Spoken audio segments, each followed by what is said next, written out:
Selamat datang di Cupu Channel Jendela Dunia.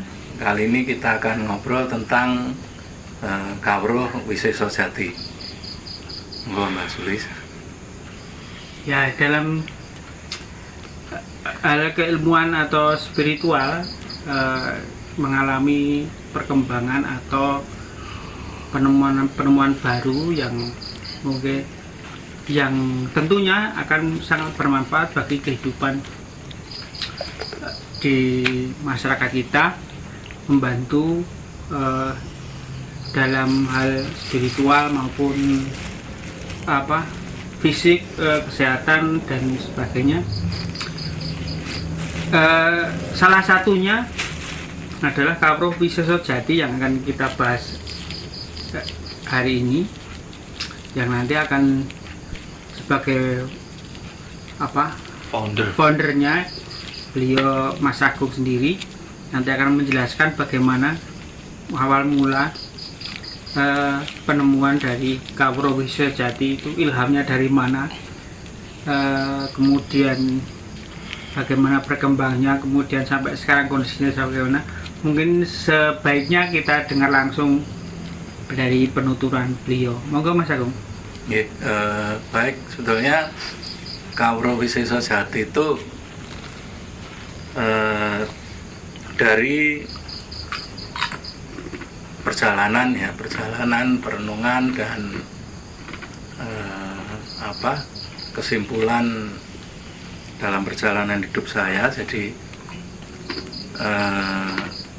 yang tidak lepas dari saya bukan penganut salah satu ajaran kejawen, tetapi sebagai orang Jawa itu kan cara hidup dan cara pandang, mindsetnya itu kan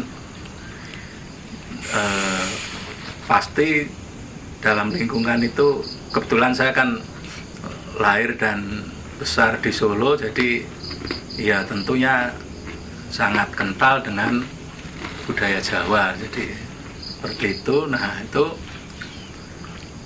kalau dasar ilmunya itu ya dari perjalanan saya, jadi Kawruh Wiseso Jati itu saya mulai merenung dan mulai menyimpulkan itu dalam perjalanan sekitar 30 tahunan lah, selama saya kan, karena dari kecil juga udah mulai belajar yang ngelakoni yang macam-macam. Kemudian remaja saya ikut perguruan silat. Kemudian saya juga minat atau punya minat atau punya ketertarikan tentang ajaran-ajaran Jawa, sehingga banyak digali dari situ. Jadi kalau sumber keilmuan dan sebagainya itu dari pengalaman dan dari praktek. Nah, yang saya pertama itu, yang awalnya itu saya menemukan bahwa mengamati dan menyimpulkan bahwa semua metode, hampir semua metode itu arahnya itu nanti walaupun berbagai cara, ada yang cara dengan melakoni atau wirid, dengan pernapasan, meditasi dan sebagainya, itu ujung-ujungnya itu nanti akan sama. Ujungnya sama di menuju ke alam yang kalau saya sih menyebutnya alam hening. Jadi walaupun beda caranya, ada yang pakai meditasi, pernapasan dan sebagainya, bahkan sampai ke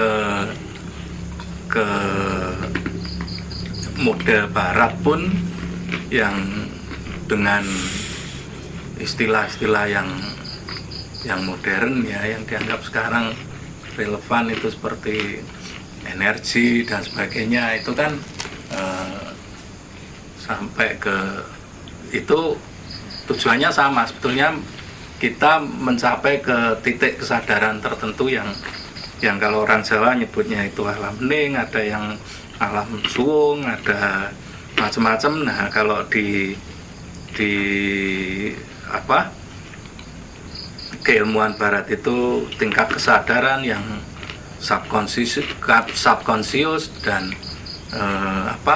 ada gelombang beta dan macam-macamnya. Cuman karena saya tidak punya alat ukur kalau meditasi itu di gelombang alfa itu kurangnya seberapa, karena di Jawa kan nggak ada ya itu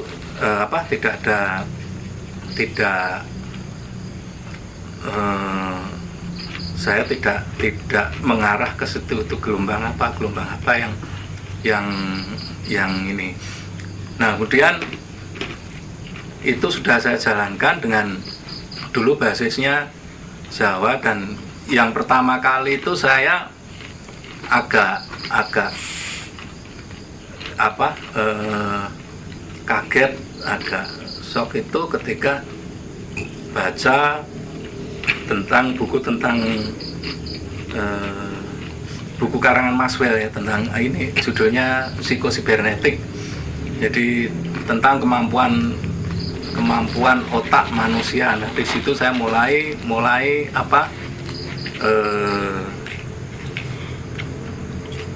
cari banyak literasi tentang mind power itu.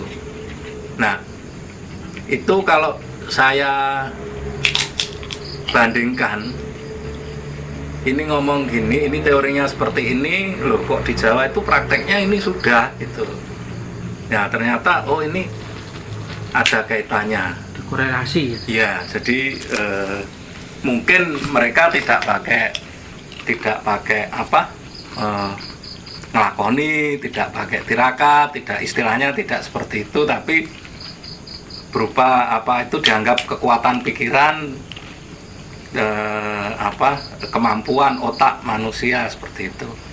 Tapi intinya itu. Kemudian saya pernah tahun berapa ya, tahun saya di Aceh gitu Aceh itu 2000, anakku lahir piro cilik 2000 ya 2006 lah, 2006 2007 itu saya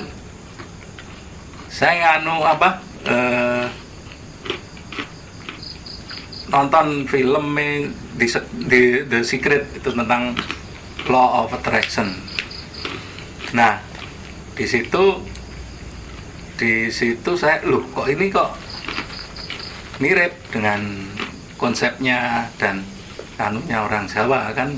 Kemudian saya mau dalami lagi, saya sempat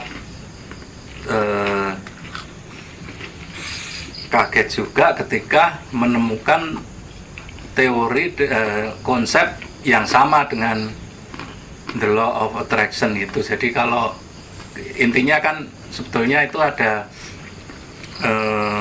itu kan hubungan dua alam kan, antara alam pribadi manusia dan alam semesta. Nah kalau The Secret itu, the law of attraction itu, walaupun sebetulnya ini ya sebetulnya agak mirip, tapi secara prinsipal itu akan sangat berbeda. Itu saya pernah pertama kali ketika menemukan itu, saya mulai mengamati bahwa sebetulnya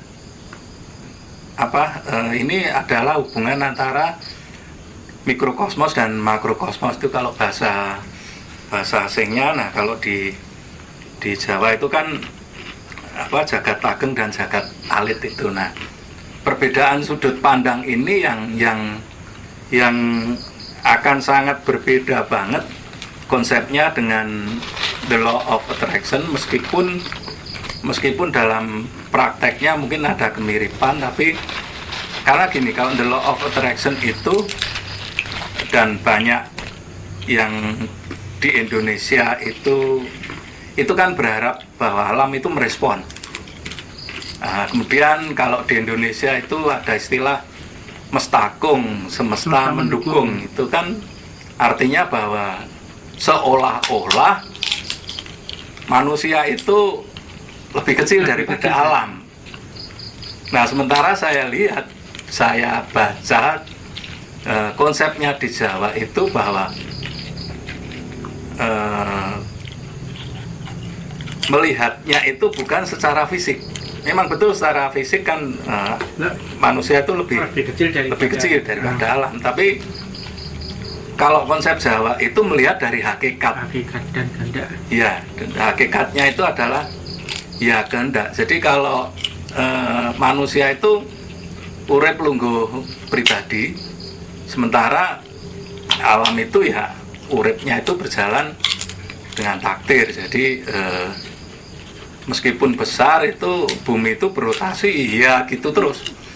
Dia nggak punya keinginan. Matahari pun terbitnya dari timur, tenggelam di barat, itu sudah sejak jagat raya diciptakan. Itu ya gitu. Itu nggak pernah iseng.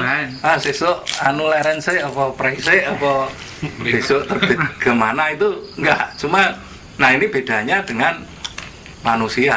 Nah, kalau manusia itu tiap detik aja mungkin beda. Ya mungkin pagi sarapan soto ya.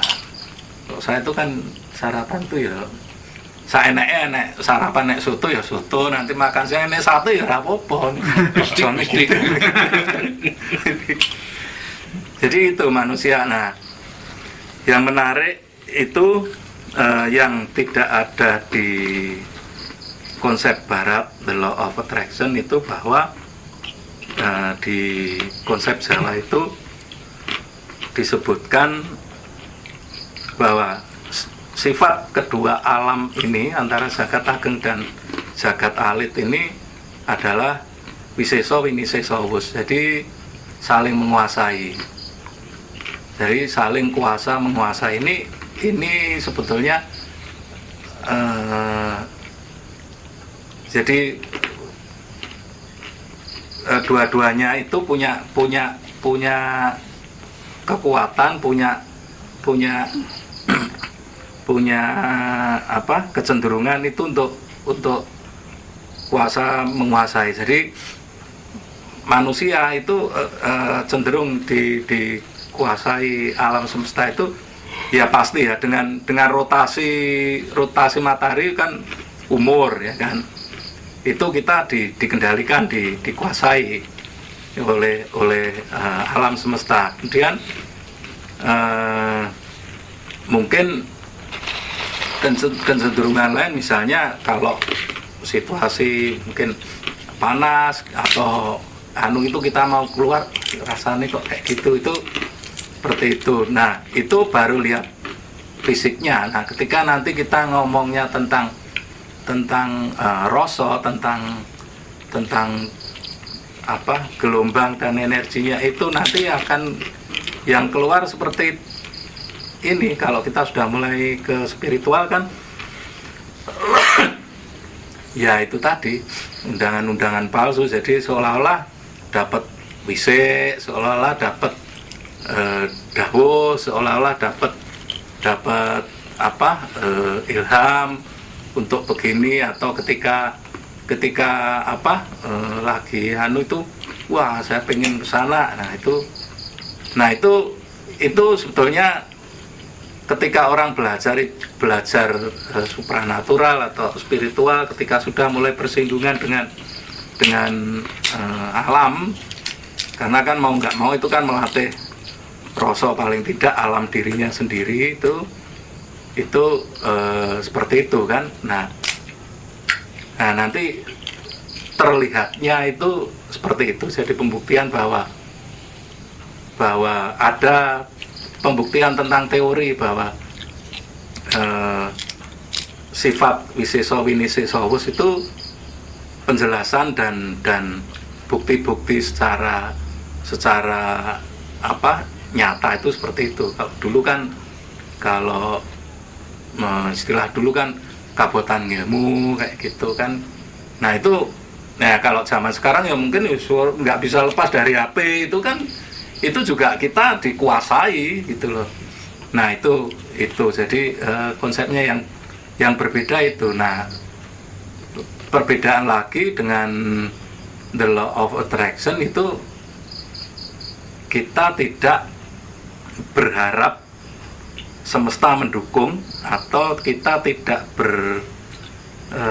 berharap alam itu merespon, tetapi kita menciptakan, kita membuat program, mengkondisikan supaya alam mendukung. Ini beda sekali, karena kalau kita berharap itu kita tergantung, pasif. kita tergantung alamnya itu, iya, pasif kan, mengadang-adang gitu. Tapi kalau dengan konsep Jawa ini, wiseso winiseso wus, itu kita yang nyuruh, aktif. ya kita menggerakkan gitu, menggerakkan supaya semesta ini mendukung. Ini beda. Nah ini nanti kalau dalam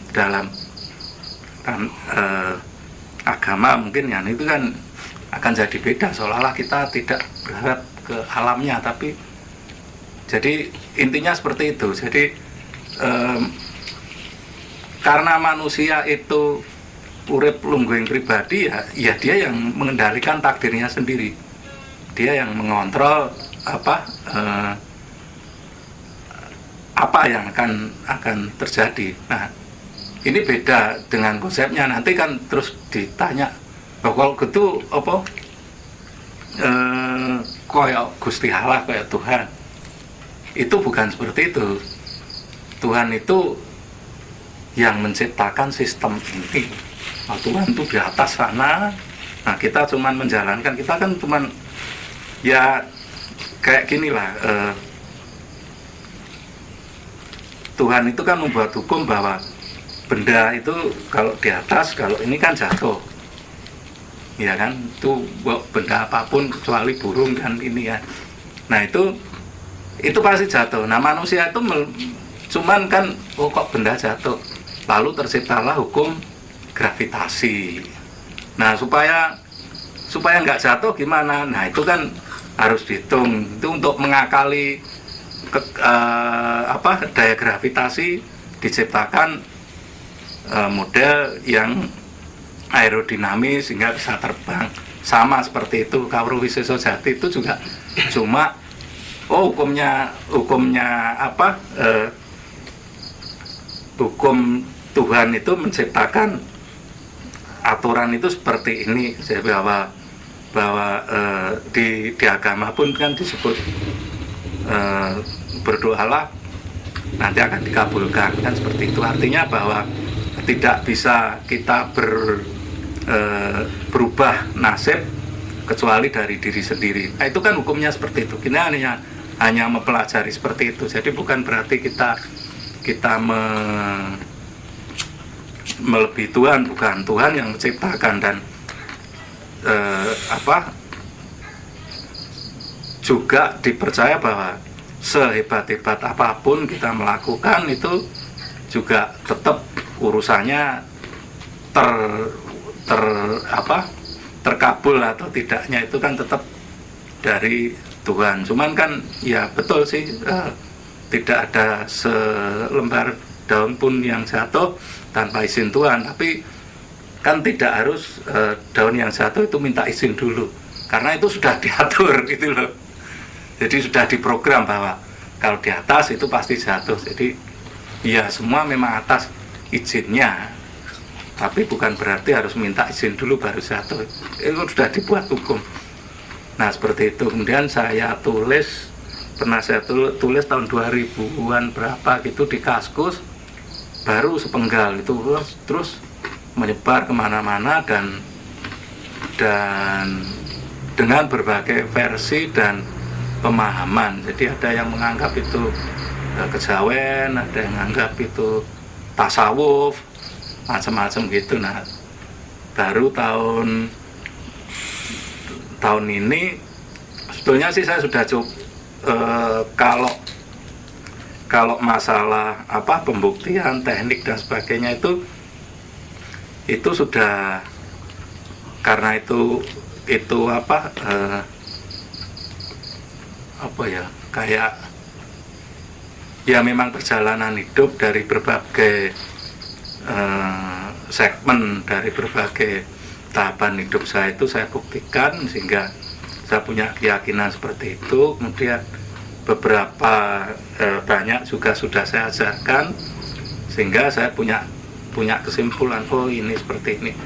Kemudian baru tahun ini kemarin saya mulai saya ajarkan lagi. Nah,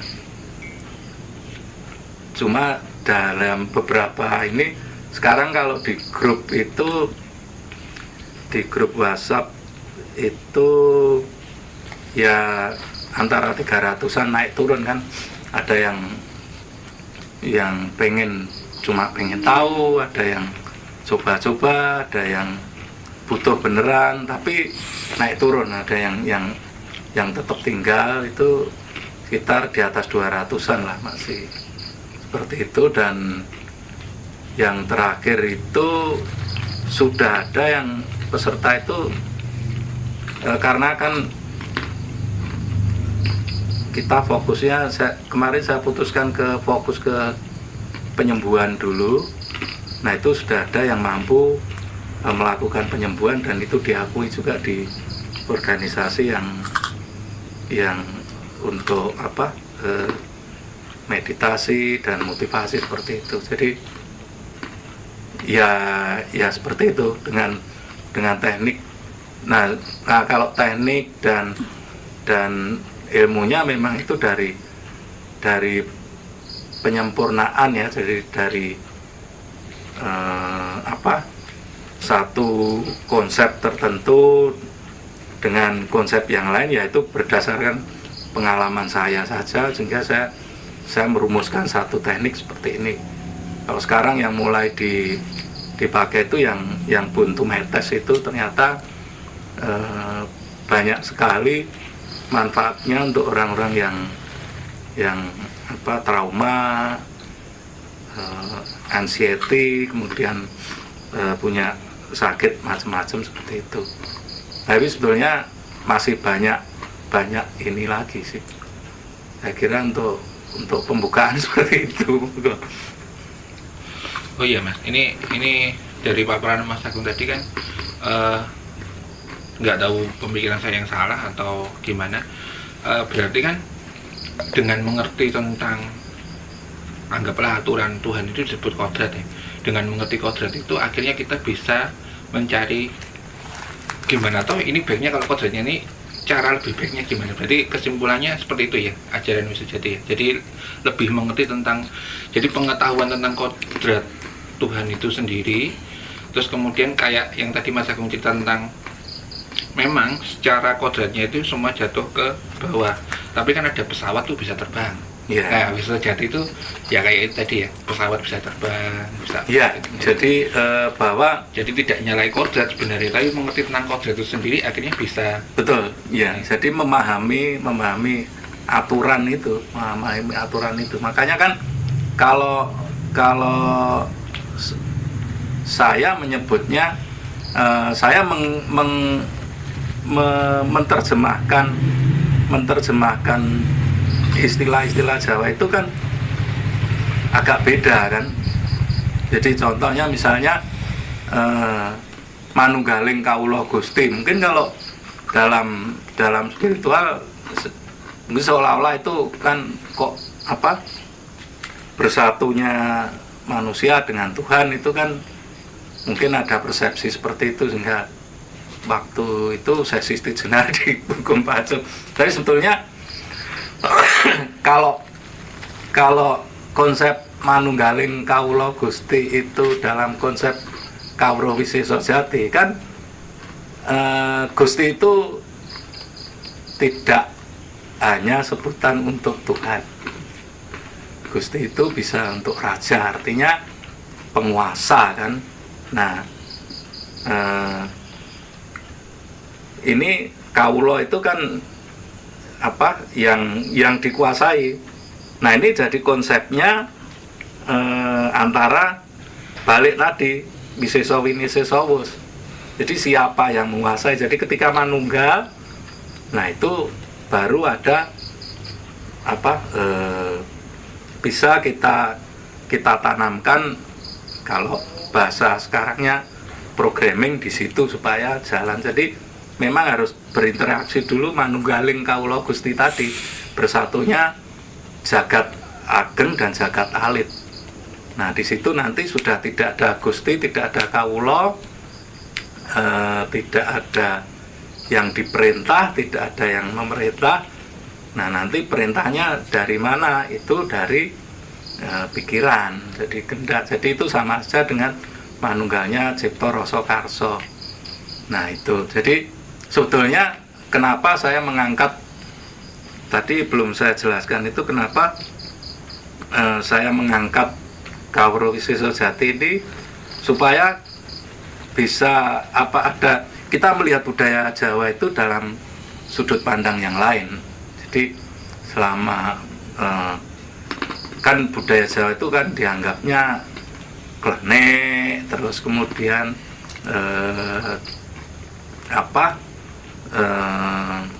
cuma takhayul, terus itu nggak maju kan, kayak gitu. Nah, misi saya itu untuk mengangkat budaya Jawa ini. Kenapa saya seperti itu? Jadi karena konsep-konsep yang di Barat, the law of attraction itu kan ada yang namanya afirmasi kan. Afirmasi itu lah di Jawa kan udah dari awal, dari ini kan jopo, montro, donga itu patrap itu kan afirmasi. Kemudian ada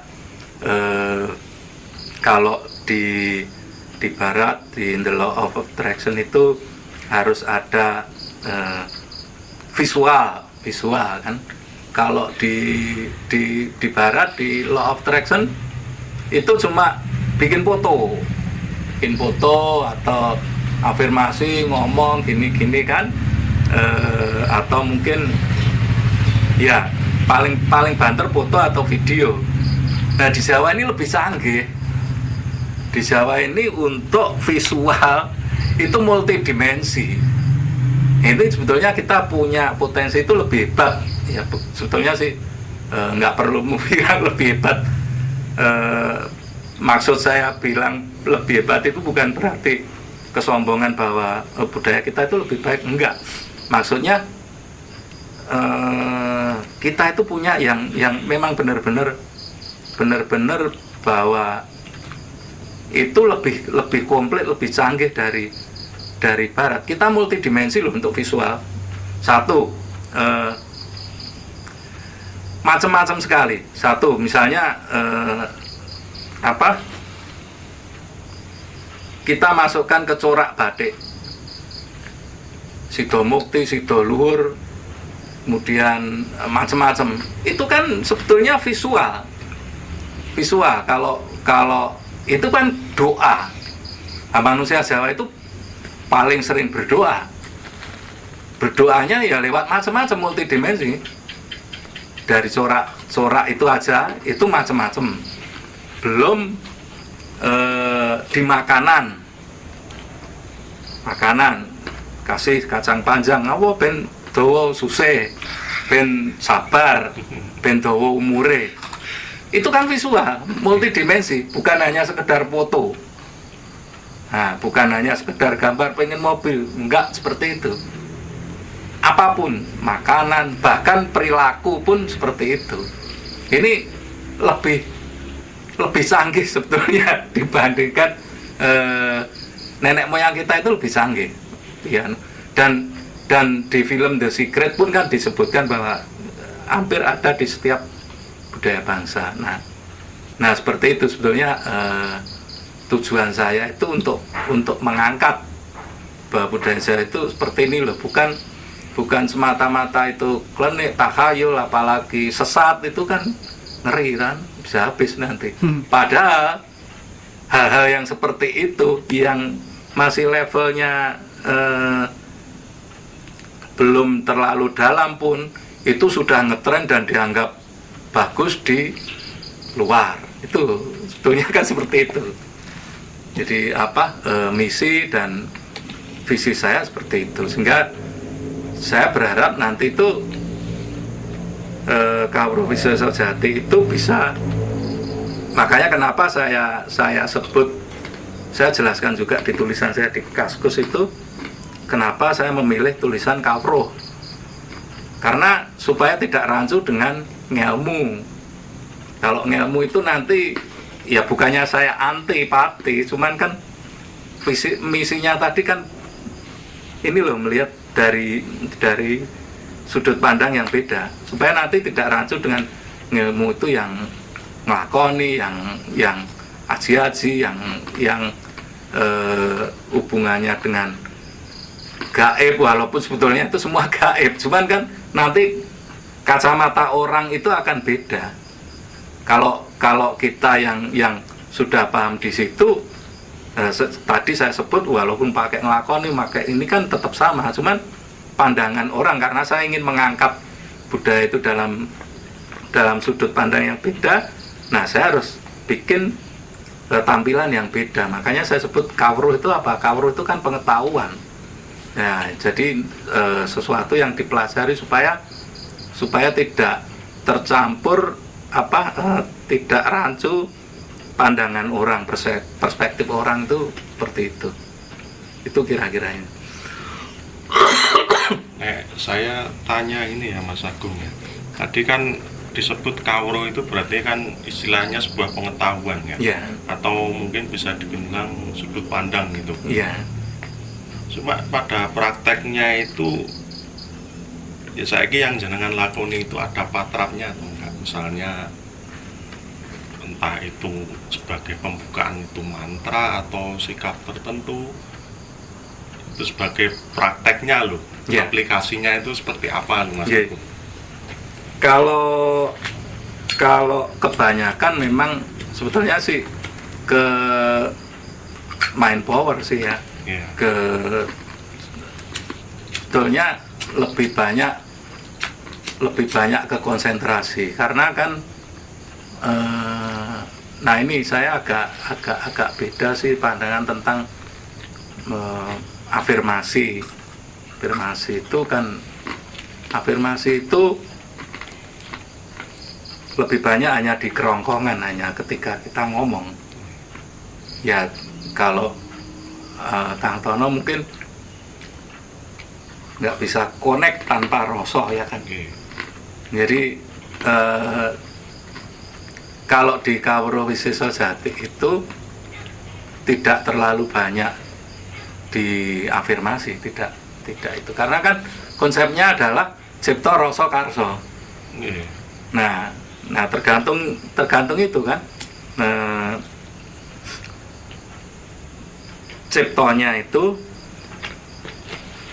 visual tadi, rasanya karsa itu kan kehendak. Kalau rasa itu yang kalau sekarang kan dibilang vibrasi, energinya kan di rasa. Jadi memang tidak banyak afirmasi, dan bahkan mungkin tidak ada afirmasi semacam mantra atau semacam afirmasi saya pengen begini gitu, tidak. Jadi itu ketika kondisi meditasi kan kita nggak ngomong. Iya, ini kan batin. Ya, batin itu bukan batin mantra juga sih. Batin itu cuman meniatkan diri bahwa misalnya saya besok pengen beli mobil. Kan kalau yang namanya afirmasi kan harus dibatin, saya besok pengen beli mobil gitu kan. Nah, kalau di Kawruh Wisata Sejati nggak perlu seperti itu. Cuman diniatkan bahwa kita membuat satu record tentang apa yang kita kerjain. Nah, kita tanam itu di alam semesta. Itu aja. Jadi ketika yang ditanamkan itu kan sifatnya itu harus begini apa prosesnya mengalir gitu? Mengalir, no? Mengalir toh. Misalnya saya pengen mobil gitu Ya. kan. Terus kan tapi pada proses mengalirnya kok jugu-jugu kok mobilnya ganti motor. Nah itu berarti Nganu karsonya yang nggak dapat. nggak dapat gitu. Iya. Karsonya nggak dapat. Karena gini loh, karso itu kehendak. Nah ya kan boleh saja kan besok saya dapat uang 1 miliar gitu. Iya. Boleh, Boleh. punya kehendak. Mm-mm. Cuman masalahnya yakin nggak? Nah, istilahnya itu kehendaknya itu harus dipertahankan dari awal sampai akhir. Nah, bahwa itu apakah itu kehendak sejati atau bukan? Nah, itu kan. Nah, itu yang kalau di Kawruh Wisesa Jati harus dikenali. Mm-mm. Supaya apa? Nah, itu ming kehendak, angen-angen, apa ming penginan. Mm-mm. Itu jadi Septo Rasa Karso itu enggak semudah itu. Ya kan kalau kita lihat di The Law of Attraction, wis pokoknya pengen apa-apa iso. Iya, bisa. Meng iki pengen tenan apa ora? Itu lho. Apa nih? Pengen terus dilalekke. Ayo padha karo ya kadang saya juga lucu kalau lihat di grup-grup apa LOA katanya supaya tidak ada kemelekatan ketika kita pengen dilupakan. Itu kan sama aja saya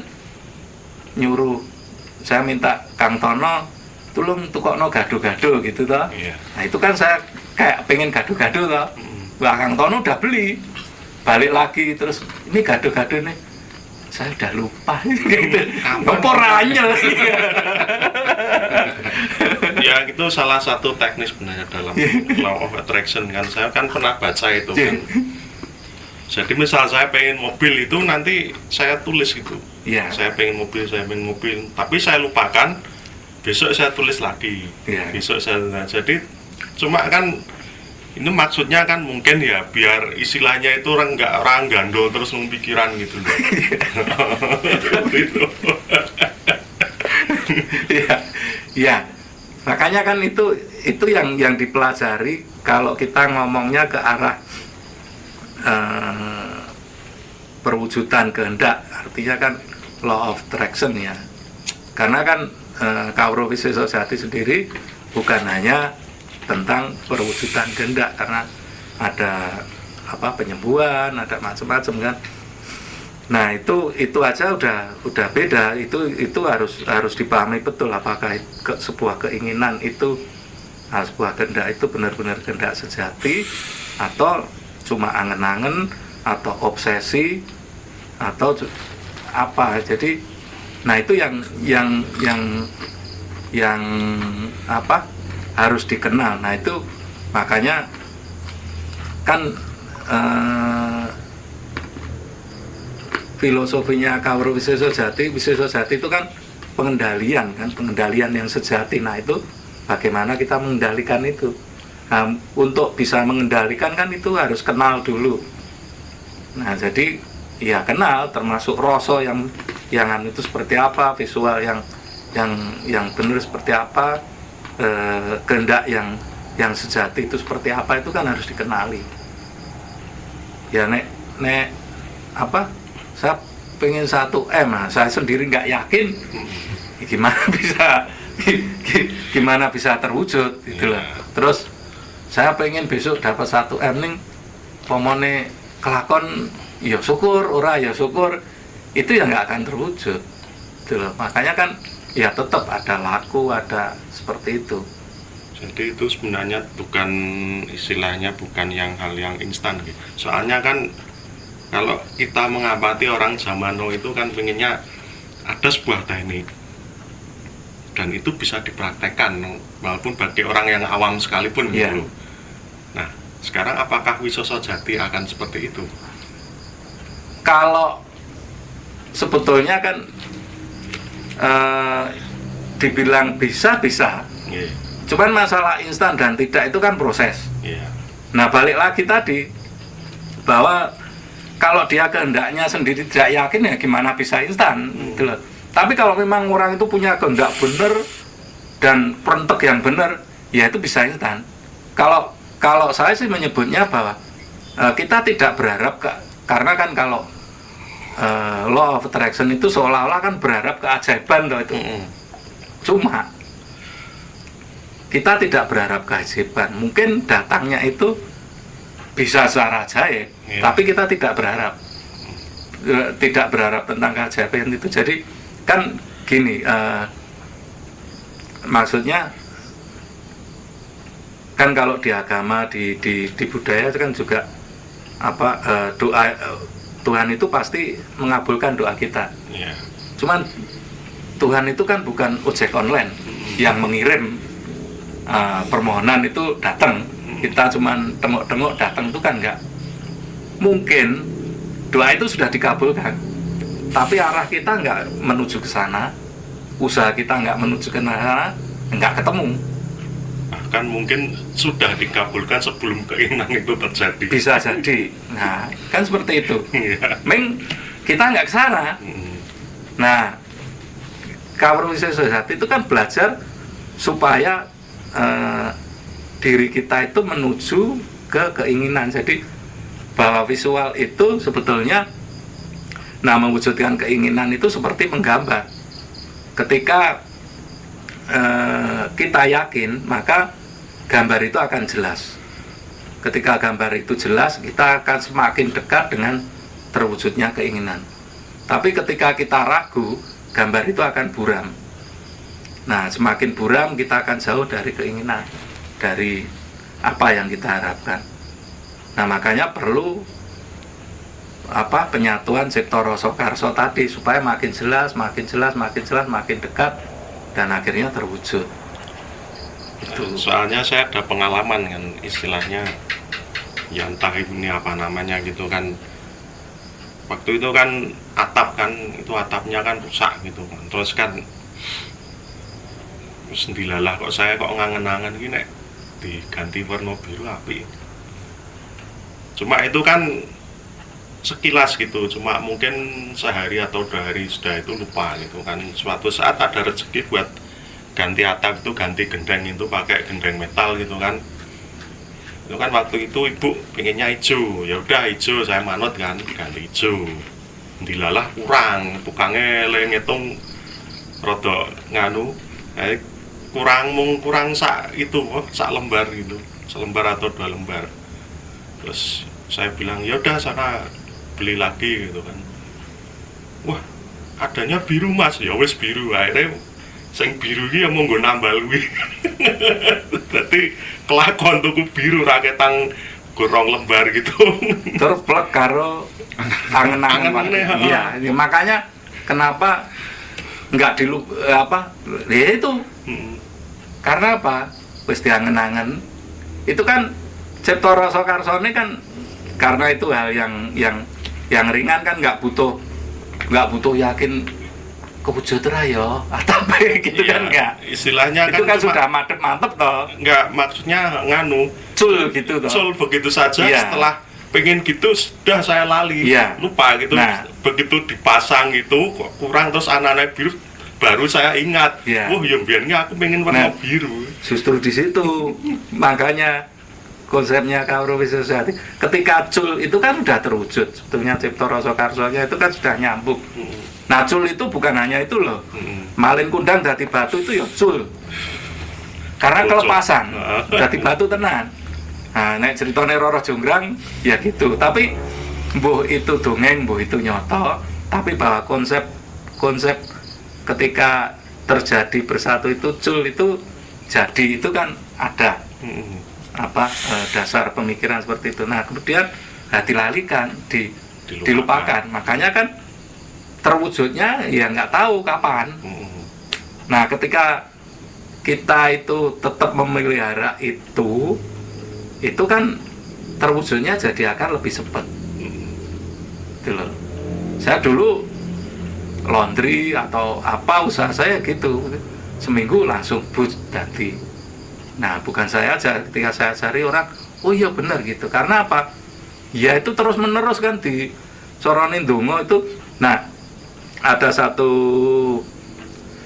teknik di dalam budaya kita itu, nah makanya kan kalau orang jalan ndonga itu kan nggak cuman pakai mulut, nggak cuman ngucap, nggak cuman afirmasi, nggak cuman mantra, nggak cuman itu, tapi bisa pakai macam-macam, termasuk diri kita itu walaupun kita jalan, walaupun kita tidur, walaupun kita apapun itu masih berdoa, yaitu menggunakan bagian tubuh kita itu yang berdoa, itu nggak akan pernah berhenti. Itu ada sebuah teknik seperti itu. Jadi ya kan terus. Istilahnya dulu pernah itu kan, waktu ada seorang dulu tahun 90-an itu, waktu saya masih di Pemalang itu, saya pernah dengar itu kan tetangga itu kan ada yang habis kecelakaan, terus kakinya kan patah itu kan. Nah, terus sama si Habib itu kan dia itu ngasih tekniknya begini, ya kuwi sing dongo ki sikile gitu, biar kakinya yang memohon gitu. Dan dilala ya cepat sembuh itu kan. Mas Rino mau ini satu hal yang menarik dari cerita Mas Agung dari awal tadi sampai yang sampai Kang Tono tadi kan, yang saya tangkap itu adalah metode atau Kaweruh Wisojati ini adalah memaksimalkan potensi yang dimiliki manusia. Iya. Nah, saya mengenal Mas Agung ya lumayan cukup lama lah. Potensi ini kan yang apalagi yang dipraktek baru-baru ini ya, itu kan untuk penyembuhan, Mas. Maksudnya itu memang digunakan untuk penyembuhan, dan dari testimoni-testimoni yang saya dengar dari Mas Agung banyak yang berhasil untuk penyembuhan itu. Nah, apakah metode itu bisa digunakan untuk meningkatkan potensi diri dalam arti pengen usahanya cepat sukses, atau kepingin anak buahnya nurut, atau kepingin usahanya lebih besar? Kalau dari tadi kan sebenarnya Mas Agung sempat menyinggung sedikit tentang metode itu digunakan untuk usaha laundry dan yang lainnya ya. Tapi apakah itu bisa untuk memobilisasi sebuah usaha atau enggak, Mas? Soalnya kan kalau itu memang bisa digunakan untuk memobilisasi untuk usaha, itu kan jauh lebih bagus daripada motivator-motivator yang ada gitu. Gimana, Mas? Ya makanya saya pakai Kaweruh, dan visinya ngangkat itu kan supaya sejajar gitu kan, ya paling enggak kan dengan yang pengetahuan tentang motivasi dan sebagainya. Kalau ditanya apakah teknik itu bisa untuk motivasi, itu enggak. Cuma kalau apakah Kaweruh Wisojati mencakup itu? Iya, karena kan banyak sekali teknik-teknik meditasi di Jawa. Jadi kalau ada yang untuk penyembuhan, kalau penyembuhan kemarin saya itu kan pakai buntu metes, itu memang ternyata efeknya itu dingin dan ngantuk. Jadi pernah satu sesi itu, bukan cuma satu sesi ya, beberapa kali sesi itu. Nah, ketika habis meditasi ditanya apa pengalamannya atau apa rasanya gitu, nggak ada yang jawab. Ternyata tidur semua itu. Ya memang konsep kalau saya sih penyembuhan memang begitu sih. Jadi bahwa energi itu, karena kan energi jalan itu ketika posisi di bawah sadar. Nah, kita akan susah ngajari orang awam untuk meditasi sampai ke arah, ya kalau di anunya kan frekuensi tertentu kan, gelombang beta, theta dan sebagainya, itu kan susah. Paling gampang itu ya supaya tidak dalam posisi kesadaran, tidur itu kan udah pasti di bawah sadar. Nah, energinya ini adalah energi yang smart energi atau energi yang pinter, sehingga dia akan bisa mencari di mana apa yang sakit. Dia akan menuju ke yang sakit dengan dosis sesuai dengan kebutuhan tubuh. Jadi beda kalau obat itu kan dihitung berdasarkan berat badan, usia dan sebagainya, itu belum tentu. Tapi kalau energi ini pas sesuai yang dibutuhkan, karena memang kan dia ada di dalam tubuh. Itu kalau untuk penyembuhan. Dan karena karakternya dingin, itu lebih banyak ke trauma, itu bisa terus kemarin itu sampai ke orang stroke juga bisa merasakan. Dan bahkan karena kita masih kemarin kan mulai itu kan masih ya sampai sekarang kan belum bisa bebas kemana-mana, kan masih online. Nah, online itu pun pesertanya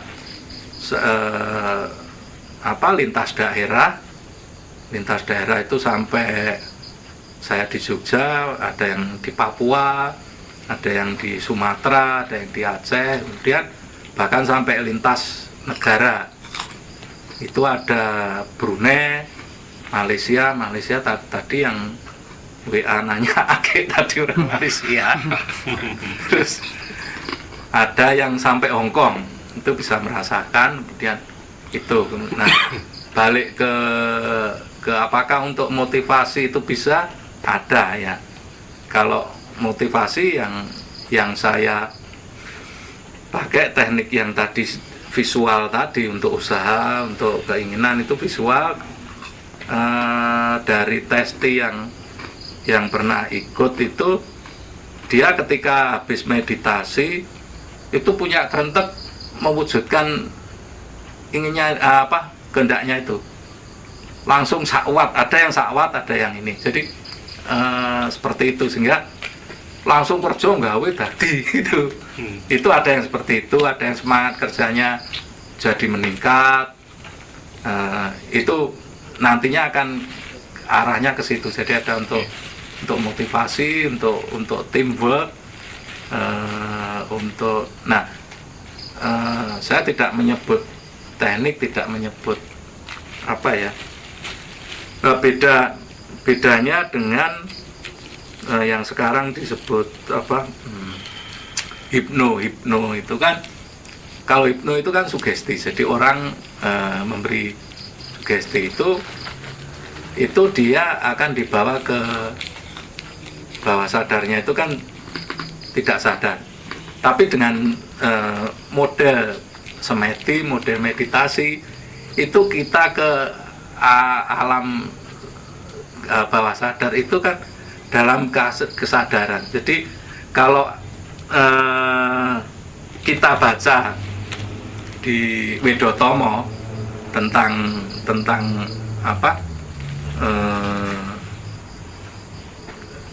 kemarin itu Pak, sembah itu kan sebetulnya proses meditasi. Nah, itu kan tetap harus awas, tetap eling, tadi harus tetap terjaga. Kebetulan saya bawa bukunya, tapi ya intinya itu, ketika meditasi itu kita jangan terbawa sampai tidur, sampai tidak, jadi tetap terjaga itu. Nah, itu beda prinsip ya dengan hipnotis itu kan dikendalikan kan, ketika plok itu tidak sadar gitu kan, kitanya itu kan yang enggak tapi ini kita yang masuk ke diri kita,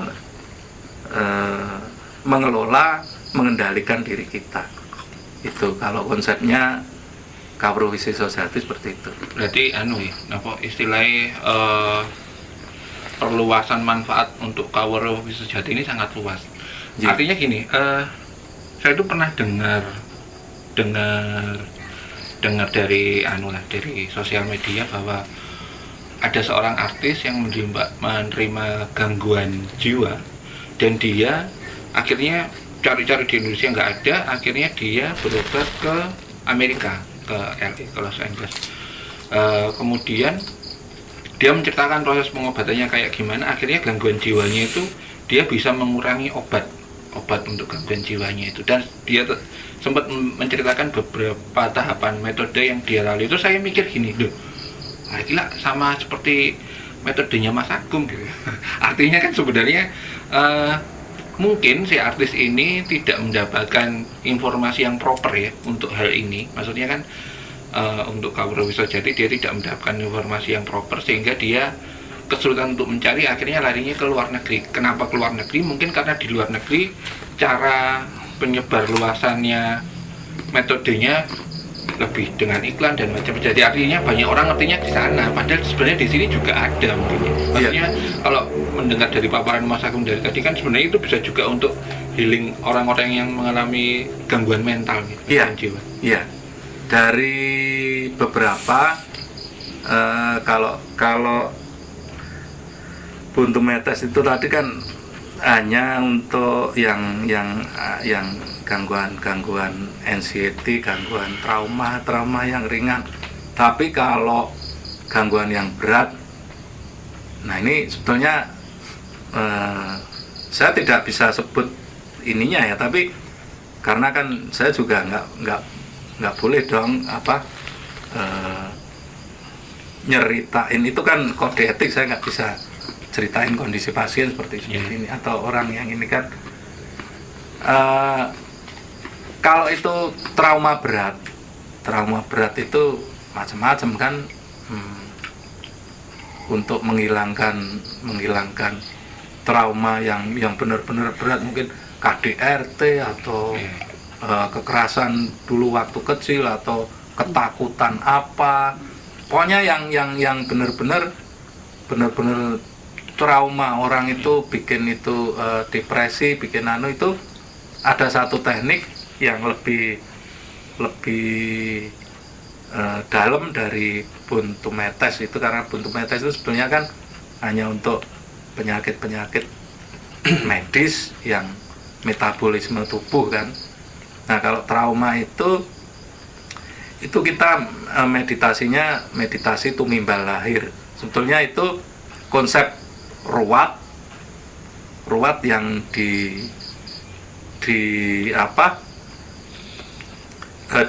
dengan energi, sehingga orang itu terlahir kembali dalam arti tidak menghapus memori ingatannya. Iya, oke, dulu pernah dapat kekerasan, oke, dulu dia gagal terus, atau oke gini, itu ingatannya masih ada, cuman rasa sakitnya, rasa ketakutannya, rasa kekhawatirannya itu diangkat, dihilangkan karena dia terlahir kembali, sehingga menjadi pribadi yang baru yang tidak merasakan lagi sakit atau trauma masa lalu. Itu ada beberapa kasus ya banyak sih, makanya kan ketika itu trauma berat, itu saya selalu sarankan untuk itu privat, karena kan ya kan ruwet itu kan ruwet banyak orang atau beda kan, karena beda kasus, beda ini. Jadi sebetulnya tanpa saya harus nanya kamu masalahnya apa, nggak tanpa harus nanya cerita apa kamu tuh trauma apa sih gini, atau tanpa ngasih omongan ya tenang atau apa motivasi, itu dengan meditasi itu langsung kok, karena itu kan yang diserang kan otak, yang diperbaiki kan memorinya kan, di memorinya supaya tidak merasakan. Itu sebetulnya seperti itu sebenarnya tekniknya. Itu sebetulnya teknik-teknik ilmu Jawa itu banyak sekali manfaatnya, asal kita bisa mengaplikasikan dengan pas. Nah kebetulan ya karena ini zamannya online kan, kemarin ya online terus itu ternyata manfaatnya seperti itu. Jadi mungkin ke depan tetap akan ada pengembangan. Jadi misalnya bisa aja digabungkan dengan ajian dengan itu, tapi yang diambil itu energinya, bukan misalnya kan Broso Musti misalnya, Broso Musti ini kan api nggih Mbah nggih. Tuh, jadi itu kan bisa dimanfaatkan untuk yang berupa virus, yang berupa apa untuk membunuh itu. Karena kan kalau metabolisme itu tubuh bisa menyesuaikan, tapi kalau itu sebuah virus, bakteri itu kan ada makhluk hidup yang di situ. Nah, itu kan harus dibunuh. Kalau konvensional kan minum obat untuk membunuh itu. Nah, itu kan kita bisa menggunakan energinya itu yang bukan untuk melukai orang, tapi untuk membunuh virus itu. Itu bisa dikombinasi sebetulnya. Seperti itu. Mas Sulis? Ya, biasanya memang cukup kompak ya, dan berkembang dari pendalaman ini. Memang ternyata kaidah unsur-unsur dari Jawa itu menjadi terangkat, dan memang banyak kesesuaian dengan metode-metode yang ada di Barat. Dan kalau itu kita pergunakan dengan semestinya, tentu akan banyak sekali manfaatnya. Kelihatannya ada tambah lagi? Enggak, ada pertanyaan lagi? Saya cukup. Nah, kalau cukup, mungkin pembicaraan ini kita cukupkan sekian dulu. Akan sambung mungkin di lain kesempatan dengan obrolan-obrolan dengan jenis lain. Kami cukupkan sekian dan sampai jumpa.